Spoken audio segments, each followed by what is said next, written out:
ನಮಸ್ಕಾರ. ಎಲ್ಲರಿಗೂ 77ನೇ ಗಣರಾಜ್ಯೋತ್ಸವ ದಿನದ ಶುಭಾಶಯಗಳು. ಗಣರಾಜ್ಯೋತ್ಸವ ಅಂದ್ರೇನು? ಈ ದಿನ ನಾವು ನಮಗೆ ಬೇಕಾಗಿರೋ ಕೆಲವೊಂದು ರೂಲ್ಸ್ಗಳನ್ನ ಸೆಟ್ ಮಾಡೋ ದಿನ. ಜನರ ಅಭಿವೃದ್ಧಿಗಾಗಿ, ಜನರ ಅಧಿಕಾರಕ್ಕಾಗಿ ಸಂವಿಧಾನ ಉಪಯೋಗಿಸಿಕೊಂಡು ಸೆಟ್ ಮಾಡುವಂಥ ರೂಲ್ಸು. ಆದರೆ ದುಃಖದ ಸಂಗತಿ ಏನಂದರೆ, ಸಾಮಾನ್ಯ ಜನರು ಇದನ್ನು ಕಳ್ಕೊಂಡಿದ್ದಾರೆ. ಹೆಚ್ಚು ದುರದೃಷ್ಟವೆಂದರೆ, ಭ್ರಷ್ಟ ನಾಯಕರು ಜನರನ್ನು ನಂಬಿಸಿ ಸಣ್ಣ ಸಣ್ಣ ಲಾಭಗಳಿಗೆ ಆಸೆ ತೋರಿಸಿ ಅವರನ್ನು ಮತ್ತು ಅವರ ಮಕ್ಕಳನ್ನ ಒಂಥರ ಕೊಂಡುಕೊಂಡು ಬೇರೆದವರಿಗೆ ಮಾರಿಬಿಟ್ಟಿದ್ದಾರೆ. ಒಂದು ಚಿಕ್ಕ ಉದಾಹರಣೆ ನೋಡೋಣ.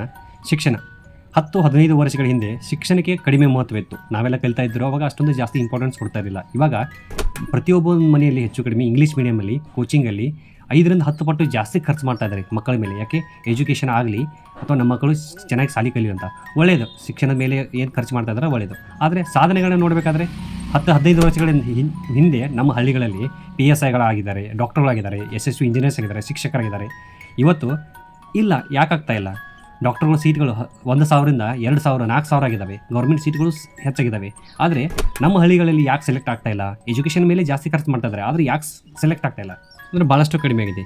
ಇನ್ನು ಮುಂದಿನ 10 ವರ್ಷಗಳಲ್ಲಿ ಹೆಚ್ಚು ಕಡಿಮೆ ಹೇಳಬೇಕಂದ್ರೆ ಈ ಭಾಗದ ಮಕ್ಕಳು ಏನಿರುತ್ತಲ್ಲ, ಇವು ಯಾವುದೂ ಕಾರಣಕ್ಕೂ ಇವರಿಗೆ ಯಾವುದೇ ಸೀಟ್ಗಳು ಲಭ್ಯ ಇರೋಲ್ಲ. ಯಾಕಂದರೆ ಸಿಟಿಯಲ್ಲಿರುವಂಥ ಶ್ರೀಮಂತ ಜನರಿಂದಲ್ಲ ಅವನ್ನೆಲ್ಲ ಕೊಂಡ್ಕೊಂಡು ಬಿಟ್ಟಿದ್ದಾರೆ. ಇದು ಯಾಕೆ ಹಿಂಗಾಗಿದೆ ಅಂದರೆ, ಸಾಮಾನ್ಯವಾಗಿ 20 ವರ್ಷಗಳಲ್ಲಿ ನಮ್ಮ ಹಿರಿಯರು ಕೆಲವೊಂದು ಅವ್ರಿಗೆ ಅರಿವಿಲ್ಲದ ಕೆಲವೊಂದು ತಪ್ಪುಗಳು ಏನು ಮಾಡಿದಾರಲ್ಲ, ಆ ಥರದ ಒಂದು ರಿಸಲ್ಟ್ಸ್ ಇದು ಅಥವಾ ಆ ಥರದ ಫಲಿತಾಂಶ ಅಂತ ಹೇಳ್ಬೋದು. ಮುಂದೆ 10 ವರ್ಷಗಳಲ್ಲಿ ಇದೇ ಯುವಕರು ಅವರ ತಂದೆ ತಾಯಿಗಳನ್ನ ನೋಡೋಕ್ಕೂ ಆಗದಂಥ ಪರಿಸ್ಥಿತಿಗೆ ಬಂದುಬಿಡ್ತಾರೆ. ಯಾಕಂದರೆ ಅವ್ರನ್ನೇ ನೋಡೋಕ್ಕಾಗಲ್ಲ, ಇನ್ನು ಅವ್ರ ತಂದೆ ತಾಯಿಗಳನ್ನ ಯಾವ ಥರ ನೋಡೋಕ್ಕಾಗತ್ತೆ. ಈ ಒಂದು ಮಾತನ್ನು ನಾನು ಹೇಳಬಾರ್ದು ಅಂದ್ಕೊಂಡಿದ್ದೆ, ಬಟ್ ಅದನ್ನು ಇವತ್ತು ಹೇಳಬೇಕಾಗಿದೆ. ಯಾಕಂದರೆ ನಿಮ್ಮ ಹತ್ರ ಒಂದು ಸರಿಯಾದ ರೀತಿಯಲ್ಲಿ ವಿಷಯ ತಿಳಿಸಬೇಕಾಗಿದೆ. ವಿಶೇಷವಾಗಿ ಹೇಳಬೇಕಂದ್ರೆ, ಬ್ರಾಹ್ಮಣ, ಲಿಂಗಾಯತು, ಜೈನು, ಮರಾಠ ಈ ಧರ್ಮದಲ್ಲಿ ಅಥವಾ ಈ ಕಮ್ಯುನಿಟಿಗಳಲ್ಲಿ ಏನು ಹುಡುಗರು ಇವತ್ತು ಉಟ್ಕೊಂಡಿದ್ದಾರಲ್ಲ, ಅವ್ರನ್ನ ಸಂಪೂರ್ಣವಾಗಿ ಮಾರಾಟ ಮಾಡಲಾಗಿದೆ. ರೆಸರ್ವೇಷನಲ್ಲಿ ಕೂಡ ಹುಟ್ಟಿದಂಥ ಮಕ್ಕಳಿಗೆ ಯಾವುದೇ ಥರದ ಲಾಭಗಳಿಲ್ಲ, ಅವ್ರನ್ನೂ ಕಂಪ್ಲೀಟಾಗಿ ಮಾರಾಟ ಮಾಡಲಾಗಿದೆ. ಒಳ್ಳೆಯ ಭವಿಷ್ಯ ಅಂತೂ ಇಲ್ಲವೇ ಇಲ್ಲ ಈಗಿರೋ ಸ್ಥಿತಿ ಪ್ರಕಾರ. ಇವಾಗ ಏನು ಮಾಡಬೇಕು? ಇದಕ್ಕೆ ಸೊಲ್ಯೂಷನ್ ಸಿಗಬೇಕಾದ್ರೆ ನಾವು ಪಂಚಾಯತಿಗಳನ್ನ ಸ್ಟ್ರಾಂಗ್ ಮಾಡಬೇಕಾಗಿದೆ. ಪಂಚಾಯತಿಗಳ ಮೂಲಕ ಅರ್ಜಿಗಳನ್ನ ಕಳಿಸಬೇಕಾಗಿದೆ. ನಮ್ಮ ಮಕ್ಕಳಿಗೆ ಆಗ್ತಾರೋ ಅನ್ಯಾಯಗಳನ್ನ ಹೈಲೈಟ್ ಮಾಡಿ ಒಂದು ಡಿಸೆಂಟ್ರಲೈಸ್ ಎಜುಕೇಷನ್ ಮಾಡಬೇಕು. ಇನ್ನೊಂದು ಎರಡನೇದು, ರೈತರಿಗೆ ಕಬ್ಬಿನಿಗೆ 1 ಟನ್ನಿಗೆ 5,000 ರೂಪಾಯಿ ಬೆಲೆನ ಕೇಳ್ಕೊಳ್ಬೇಕಾಗಿದೆ.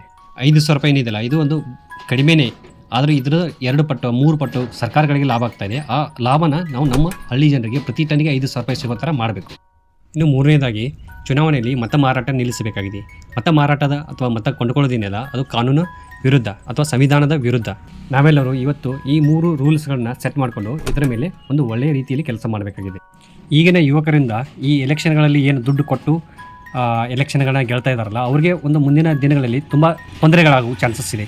ಈ ಬ್ರಿಟಿಷರ್ನ ಯಾವ ಥರ ನಮ್ಮ ಪೂರ್ವಜರು ದೇಶವನ್ನು ಬಿಟ್ಟು ಓಡಿಸಿದಾರಲ್ಲ, ಆ ಥರ ಮತವನ್ನು ಖರೀದಿ ಯಾರು ಮಾಡ್ತಾ ಇದ್ದಾರಲ್ಲ ಅಥವಾ ಎಲೆಕ್ಷನಲ್ಲಿ ಯಾರು ದುಡ್ಡು ಕೊಡ್ತಾ ಇದ್ದಾರಲ್ಲ, ಅವರಿಗೆ ಅಥವಾ ಅವ್ರ ಮಕ್ಕಳಿಗೆ ಮುಂದಿನ ದಿನಗಳಲ್ಲಿ ಈಗಿನ ಯುವಕರಿಂದ ತುಂಬ ತೊಂದರೆಗಳಾಗೋ ಚಾನ್ಸಸ್ ಇದೆ.